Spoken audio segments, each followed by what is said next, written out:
Selamat datang. Selamat datang. Selamat datang. Selamat datang. Selamat datang. Selamat datang. Selamat datang. Selamat datang di podcast Cerita Orang Dalam. Katanya versus faktanya Formula E. Katanya Formula E merupakan pemborosan APBD. Faktanya, hampir semua event dunia, Asian Games, Olimpiade, Formula One, MotoGP, Formula E membutuhkan dana dari pemerintah. Termasuk Asian Games 2018 dan MotoGP Mandalika Maret 2022. Asian Games 2018, MotoGP Mandalika Maret 2022, dan Formula E Juni 2022 bukan pemborosan APBN atau APBD, karena memberikan manfaat ekonomi dan reputasional yang luar biasa bagi Indonesia. Ini memberikan stimulus ekonomi dan multiplier effect yang ditimbulkan. Manfaat reputasionalnya meliputi citra Indonesia dan Jakarta yang semakin baik di dunia, sehingga bisa menstimulus turisme dan investasi. Katanya, hanya untung jika dilaksanakan 5 tahun. Mengapa Formula E dilaksanakan selama 5 tahun berturut-turut? Hanya 2 kota yang melaksanakan secara berturut-turut dan bahkan mereka merugi. Faktanya, investasi infrastruktur jadi optimal jika infrastruktur itu dimanfaatkan bukan hanya untuk satu kali penyelenggaraan. Justru merugikan jika Formula E hanya dilaksanakan sekali karena biaya infrastruktur balapan yang merupakan salah satu pos pengeluaran terbesar menjadi tidak termanfaatkan beberapa kali. Akibat pandemi, dilakukan review ulang atas semua kerjasama Formula E di semua kota. Hasil kesepakatan baru antara Jakpro dengan FEO adalah periode pelaksanaan disesuaikan 3 tahun, yaitu tahun 2022, 2023, dan 2024. 3 tahun merupakan waktu yang tepat untuk memaksimalkan manfaat dan dampak ekonomi. Katanya, komitmen fee sebesar 2,3 triliun rupiah. Biaya pelaksanaan 4,4 triliun rupiah. Faktanya, komitmen fee adalah 560 miliar dan sudah dibayarkan pada tahun 2019. Kegiatan Formula E ditetapkan dalam rapat paripurna DPRD dan menjadi Perda nomor 7 tahun 2019. Kegiatan Formula E tidak ditetapkan dalam peraturan gubernur secara independen, tapi dalam peraturan daerah, yaitu kesepakatan eksekutif bersama dengan DPRD. Tidak ada lagi tambahan biaya dari APBD untuk pelaksanaan Formula E, baik untuk 2022, 2023, dan 2024. Biaya pelaksanaan per tahun sekitar 150 miliar tidak dibayar oleh APBD, tapi akan bersumber dari sponsorship yang akan dilakukan oleh Jakpro. Dalam perjanjian kerjasama yang terkini, tidak ada keperluan untuk dibuatkan bank garansi. Itu semua ada data yang akurat. Kesepakatan antara Jakpro dengan FEO adalah sebagaimana ditulis di atas. Apalagi setelah terjadi pandemi, semua rencana pelaksanaan di berbagai kota dunia melakukan penyesuaian. Kesimpulannya, pembiayaan Formula E berasal dari APBD 2019 dan sudah dibayarkan 2 tahun yang lalu.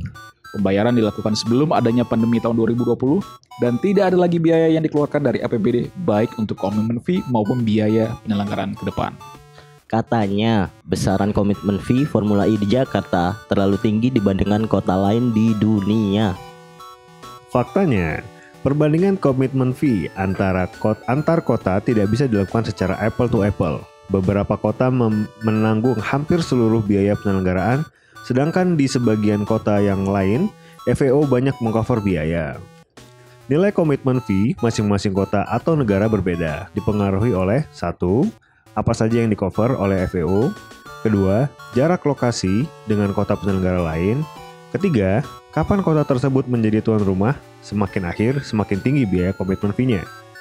Untuk Jakarta, beberapa faktor yang mempengaruhi pembiayaan adalah 1. FEO mengcover biaya broadcasting plus penyiaran live di 150 negara, akomodasi ribuan official selama sekitar 1 bulan, biaya keamanan, biaya pengiriman barang, asuransi, panggung, dan stage, serta posisi geografis Indonesia itu sendiri membuat biaya logistik yang FEO harus keluarkan jauh lebih tinggi dari kota lain di Eropa dan Amerika. Untuk biaya broadcasting, diperkirakan bisa mencapai 2 juta pound sterling. Katanya, biaya sebesar 560 miliar rupiah bisa digunakan untuk pendidikan, penanggulangan COVID-19, dan lain-lain. Faktanya, tidak betul pelaksanaan Formula E mengabaikan anggaran di sektor lain. Bahkan pembayaran sudah lunas tuntas di tahun 2019. Penyusunan anggaran mempertimbangkan keseimbangan seluruh aspek dan jangka waktu target, pendek, menengah, dan panjang. Dana pendidikan, penanganan COVID, dan lain-lain tetap mendapatkan prioritas dan dipenuhi secara memadai. Bahkan dalam penanganan COVID-19, DKI merupakan yang terbaik di Indonesia. Terkait vaksinasi, Jakarta merupakan salah satu kota paling sukses di dunia. Sama dengan MotoGP Mandalika Maret 2022, Formula E Juni 2022 merupakan investasi jangka menengah dan panjang untuk mendongkrak citra Indonesia dan membuka peluang ekonomi yang lebih luas di masa mendatang, termasuk untuk bidang pariwisata, investasi, dan perdagangan dunia. Sebagai informasi, Pemprov DKI mengeluarkan biaya dari APBD sebesar 750 miliar untuk membangun equestrian dan velodrome dalam rangka mendukung pelaksanaan Asian Games 2018. Fasilitas itu digunakan utamanya hanya satu kali, yaitu saat Asian Games di tahun 2018. Biaya ini pun tidak dipandang sebagai pengabaian anggaran pendidikan ataupun anggaran kesehatan, karena masing-masing anggaran sudah memiliki posnya. Katanya Formula E tidak membantu memulihkan ekonomi pasca COVID. Faktanya, Formula E akan memberikan dampak finansial, dampak ekonomi, dan dampak reputasional. Dampak ekonomi adalah multiplier effect yang ditimbulkan oleh gelaran Formula E. Dampak reputasional memberikan pesan bahwa Indonesia back to business. Yang ketiga, dampak finansial merupakan keuntungan yang didapat oleh Jakpro itu sendiri. Katanya, Formula E tidak berdampak pada UMKM. Bahkan 70% UMKM di Montreal merugi. Di Bern, penyelenggara merugi. Faktanya, berbeda dengan negara lain, Formula E di Jakarta bukanlah event satu hari saja, tetapi merupakan rangkaian acara selama beberapa bulan menjelang dan setelah event, sehingga impact yang dihasilkan akan sangat berbeda. Berbagai program yang melibatkan UMKM akan dilaksanakan oleh Dinas UMKM dan Jakarta Experience Board, kerjasama dengan swasta dan masyarakat luas. Aktivitas seperti festival, bazar, pameran, konser, promo bersama, konvensi atau seminar diyakini akan mampu mendongkrak ekonomi UMKM. Katanya Formula E makin tidak populer karena tidak pabrikan besar meninggalkan Formula E. Faktanya, pengunduran diri pabrikan adalah hal biasa dalam event balap internasional, misalnya MotoGP, Formula One, dan World Rally Champion. Ini lebih dikarenakan strategi jangka panjang mereka, bukan karena kinerja event balap. Menurut majalah Forbes, di Mei 2021, popularitas Formula E yang merupakan gelaran balapan terbesar ketiga di dunia ini terus meningkat. Ini disiarkan oleh 40 media internasional dan disaksikan di 150 negara di 6 benua. Season 6 tahun 2019 disaksikan oleh 400 juta pemirsa secara live. Mengingat penikmat Formula E kebanyakan adalah para millennials, diperkirakan popularitas Formula E di masa mendatang akan lebih tinggi, apalagi sejalan dengan tren otomotif global menuju kendaraan listrik. Saat ini Formula E diikuti oleh 12 tim dan 7 pabrikan mobil termasuk diantaranya Jaguar, Porsche, Nissan, Penske, NIO, DC Tech, dan Mahindra. Jumlah pabrikan dan tim yang terlibat lebih banyak dari balapan lainnya. Misalnya MotoGP yang diikuti oleh 12 tim dan 6 pabrikan. Lalu Formula One yang diikuti oleh 10 tim dan 4 pabrikan, dan WRC yang diikuti oleh 4 pabrikan. Katanya, Formula E tidak berdampak pada Jakarta yang lebih ramah lingkungan. Faktanya, Formula E senada dengan target Presiden Jokowi bahwa Indonesia akan menjadi raja baterai hingga mobil listrik di dunia seperti dikutip CNN 10 Agustus 2021. Menurut McKinsey, fans utama Formula E adalah millennials. Upaya mendorong energi ramah lingkungan merupakan upaya jangka panjang lintas generasi sehingga pelibatan generasi muda adalah mutlak. Kondisi udara DKI Jakarta jauh dari ideal. Diperkirakan 70% konsumsi BBM adalah oleh kendaraan bermotor.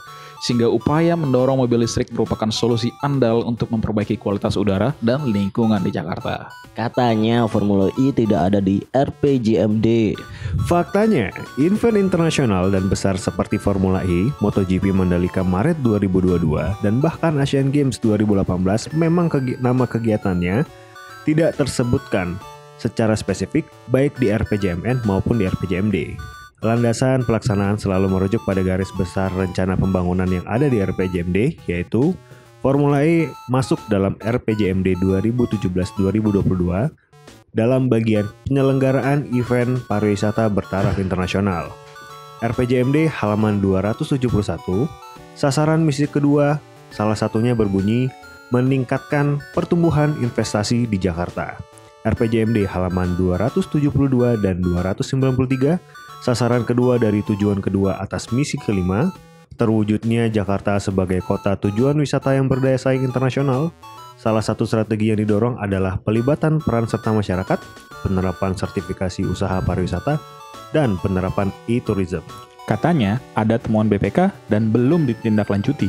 Faktanya, BPK menyampaikan 3 rekomendasi yang semuanya sudah di-follow up dan telah dinyatakan tuntas, yaitu 1. Tidak ada lagi dana dari APBD dan pelaksanaannya secara B2B atau business to business. Jakpro akan menjalankan Formula E secara B2B murni, di mana tidak ada tambahan dana dari APBD lagi, di luar dari dana yang telah dikeluarkan. Kedua, Formula E dilaksanakan. Jadi Jakpro terus berkoordinasi dengan FAO dan telah menyusun tim OC untuk melaksanakan Formula E 2022. Ketiga, dilakukan visibility ulang. Jakpro menggunakan referensi dari berbagai konsultan telah melakukan visibility ulang tersebut. Dan yang terakhir, tidak ada temuan kerugian negara maupun potensi kerugian negara, serta tidak ada rekomendasi untuk ditunda. Katanya penyelenggaraan Formula E melebihi masa jabatan gubernur. Faktanya, anggaran yang dibayarkan oleh Pemprov DKI hanyalah komitmen fee awal saja yang telah dibayarkan pada tahun 2019. Selanjutnya akan dilaksanakan oleh Jakpro secara murni B2B melalui sponsorship. Mantap, capek juga kita.